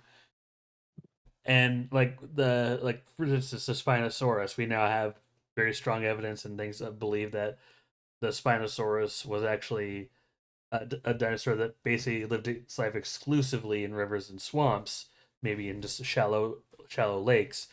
Seldom went on land, and well, that didn't seldom go on land. Probably like just went on land to hunt for a little bit, then kind of just swam around. Think of it more like it was more like an alligator than we previously thought. Hmm. And combine that with the fact that everyone already or most people think dinosaurs are cool, and everyone likes to feel smart. So like you know how many people will look at fucking Jurassic Park for paleontological inaccuracies? Quite a few, Quite a few, quite a few. That but is. Oh, go ahead. sorry. Go ahead. Oh. No, go ahead. Finish your thought. I'll come in back on that same topic, but go ahead So, on what I think about it. But go ahead and keep going. and I think we just sadly got to a point and that we no longer as a society like I think we still view dinosaurs as just this mythical thing. We still view it that way, but it's getting less and less over time because of like our the more we understand about them, the more we can learn about them. And well, not so much. You don't know, not because of that. I do think it's more because of just people like to be right, and a lot of people, especially online, are buttholes. But with dinosaurs, I want there to be more good dinosaur movies. Last episode we talked about what was last episode, but a recent episode they were like I said they revealed the synopsis for Jurassic Park 5. I mean, objectively speaking, it sounds fine. It sounds like another Jurassic Park movie. I mean, if people kind of saw this outside coming, but the general internet reaction to that and kind of mine, and this made me really, and this topic made me think back to that. Was they saw the synopsis they revealed, just thought, oh, huh, there's no wow, there's no awe. It's just dinosaurs again. And I would love there to be another dinosaur movie, like something we got in the '50s with like Valley of Gwangi, like something like Jurassic Park, or even like some of the kids' movies like We're Back or Land Before Time. I wanted there to be another dinosaur movie that just wows people. The Good Dinosaur didn't wow anybody. Like, I think that's the most recent one I could think No, of. no. That was an un. I have to be fair. I have not seen the movie.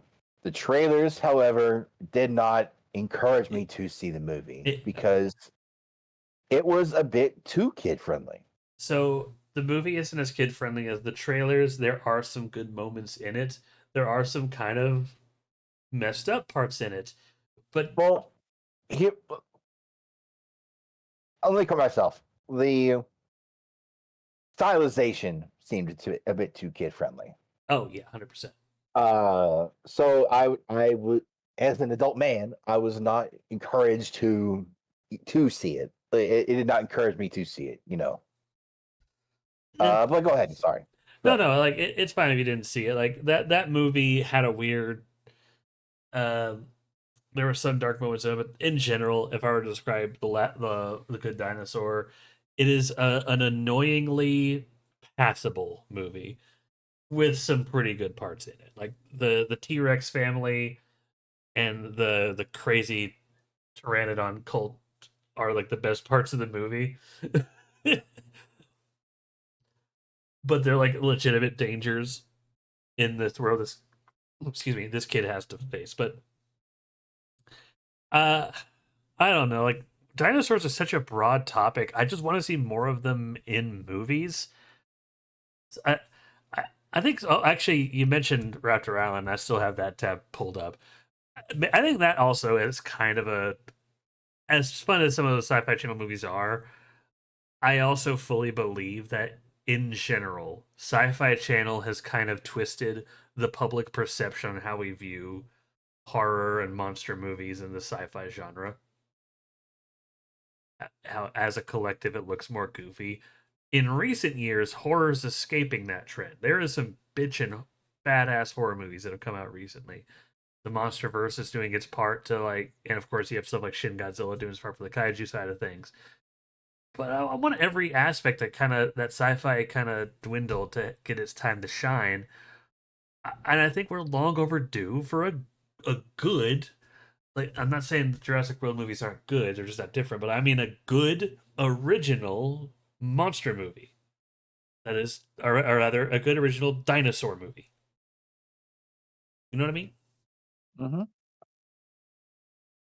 But well, I guess the whole idea, the whole problem. Oh, I guess the only problem I could see with that is uh is how. But I guess that's the whole point of how you could get the dinosaurs in there without shoehorning them in. Mm-hmm. Not having them just be like uh a side aspect, which that might not be a bad thing if it's a side aspect. Uh, but Well, there is an I don't know. elephant in the room with that request I just made. There is a very very recent show that I have not seen and have heard glowing reviews about. Primal. Oh, fuck yes. I've not watched Primal either, but I've wanted to. The clips I've seen are amazing. The dinosaurs look fucking awesome, but also threatening. Yes. Uh, Kenny Tarkovsky does it again. Like, Uh, hmm? oh no, I was just kind of like thinking to myself. So go ahead. Yeah, Kenny Tarkovsky has done it again. Made a kick-ass looking show with amazing animation, amazing art, and from what little I know about the story, it's amazing story as well. Yeah, same. I don't know much about the Uh, story either. I know it's there's not much dialogue, yeah, and that's great. I do think that between that and some, I think Samurai Jenny Tartakovsky, between that Samurai Jack, some of the moments in fucking Godzilla X Kong New Empire, weirdly enough, I think we're starting to really show filmmakers it's okay if the main characters don't speak for 5 minutes and purely use like their expression and the visual part of the film to convey what's going on. Like that's okay. Like oh yeah, Dinosaurs to me always felt like a great vehicle for that. Primal, like, okay, you want to show how scary something is? There's a T Rex chasing you. Like, think about the to go back to Jurassic Park, the first one. Think about the scene where the raptors are hunting the kids in the kitchen. Outside of a few like gasps and screams, there's not a lot of dialogue there. It's just the kids trying to move and get away, and and think about it, that's one of the it's most fun. tense fucking scenes ever. Oh yeah, Like dinosaurs are they're depending on how you portray them, they could be like the scariest fucking things ever, but they could but I swear they could also be like the nicest fucking things ever. hmm Like, there's I I think that they're just like the perfect vehicle for human imagination, and that sounds weird because like again like we know what dinosaurs are. They like we know their science. We have the science behind it, but there's still so much mystery in dinosaurs and like creatures under the ocean to me that you could just go let your imagination go wild with how these things are portrayed just at a conceptual level. And again, whenever it is done in film, you get something fun. You get something where you maybe get something scary. And again, like, while it is personal, even with the film you described, Raptor Island, these effects look stupid.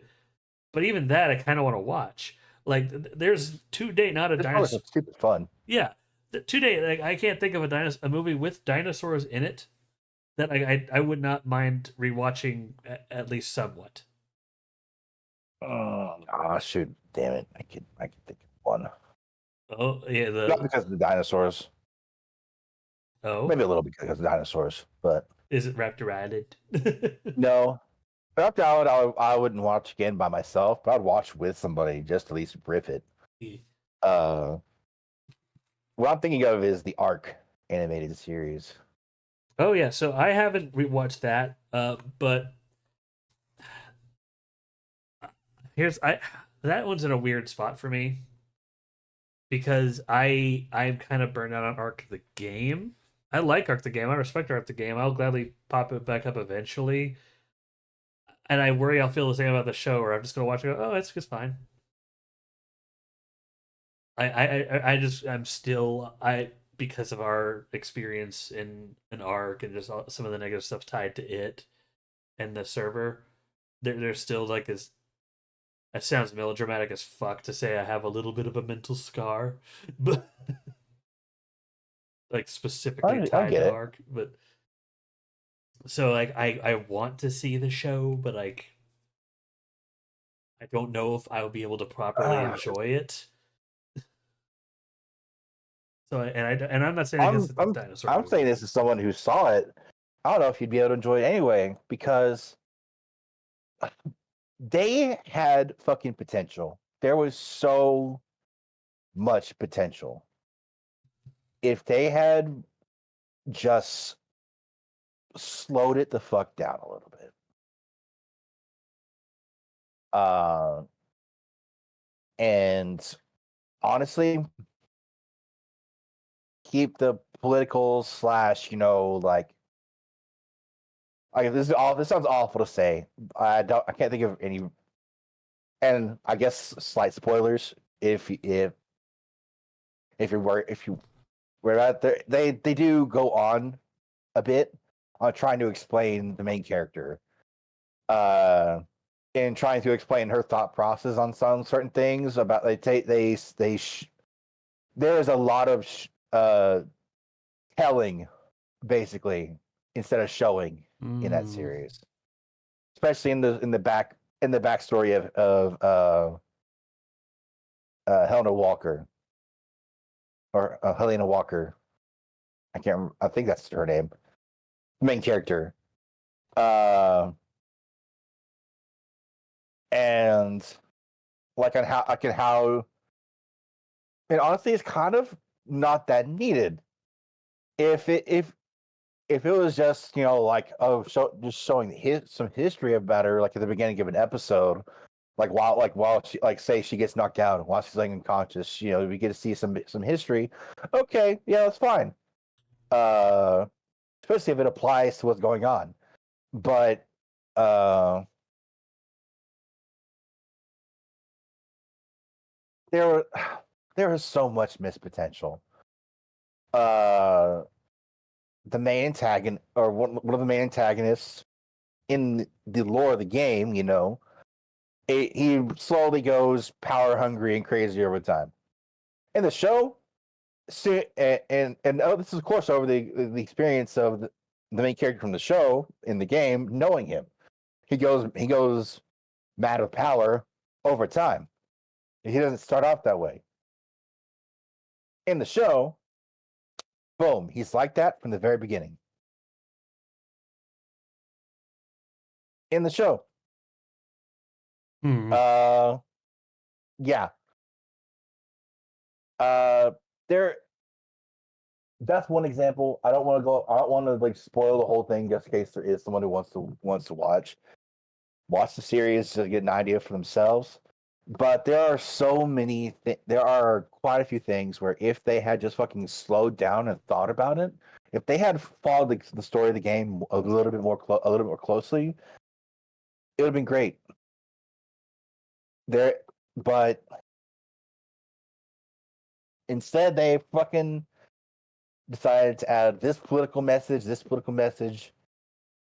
just force feed this idea of the main character, and then introduce these other characters, and then, oh, by the way, this guy, he's just bad from the start. Not like, oh, he could be good. No, he's just bad. And there's there was all I can say about it is that there was so much wasted potential. There was so much wasted potential. And it was a shame. It was an absolute shame. I was really looking forward to it. Going back to what we said earlier, this was another marketing failure because we got the introduction for the arc animated series, like years ago, Mm-hmm. and they announced all these big names, Gerard Butler, David Tennant, a whole bunch of like very well known actors and voice actors would be taking a part in this series. I was like, oh man, it's gonna be a big production. They're gonna do everything right and everything good. And then we didn't hear a fucking peep from them for that entire time. No mention whatsoever until it came out, and then they didn't even announce that it had come out.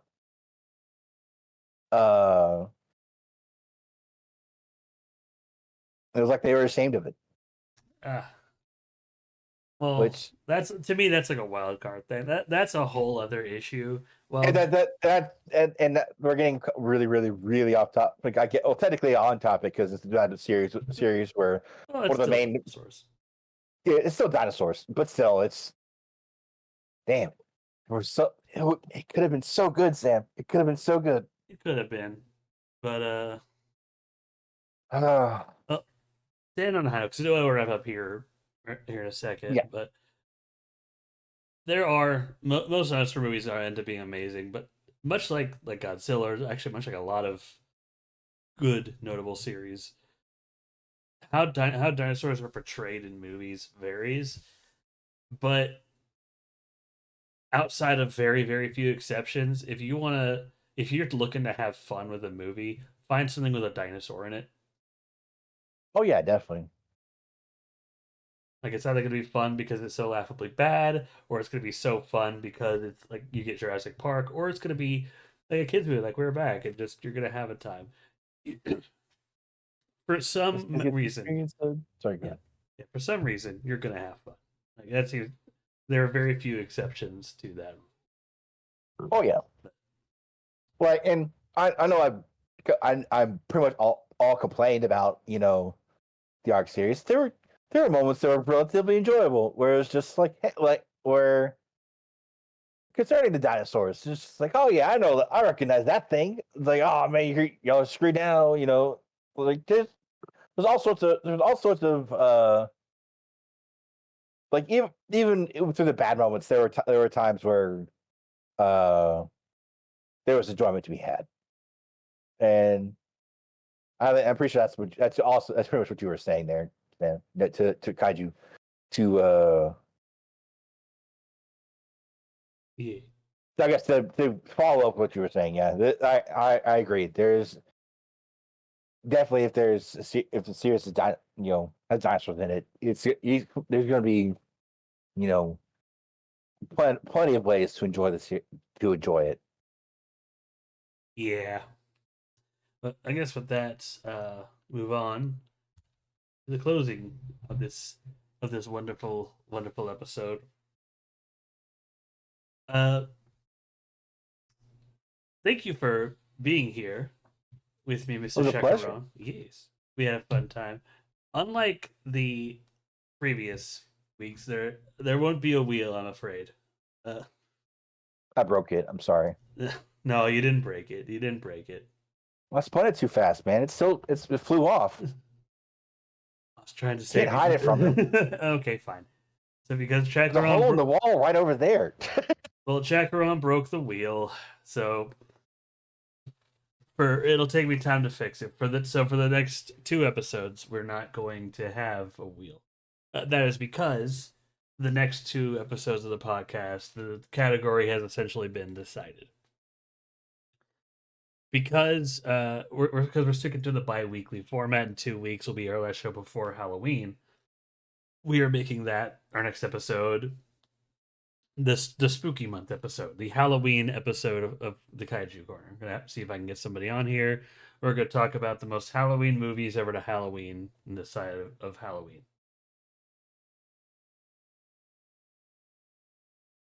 After that, I'll wait till the next episode to go into detail about the episode after that. Let's say, Griffin, if you're astute about when the next episode would be, again, go off a bi-weekly format, you can predict what could be happening around that time. But yeah, next time, Halloween. So you've had a guest, and Hopefully, with that on that episode, everyone Halloweens. yep, Ah. I'll hallow your weenie. Oh, please don't. All right. But yeah, again, and thank you for being here, Mr. Chakaron, and thank y'all for listening. My pleasure. Y'all have a wonderful day. Goodbye.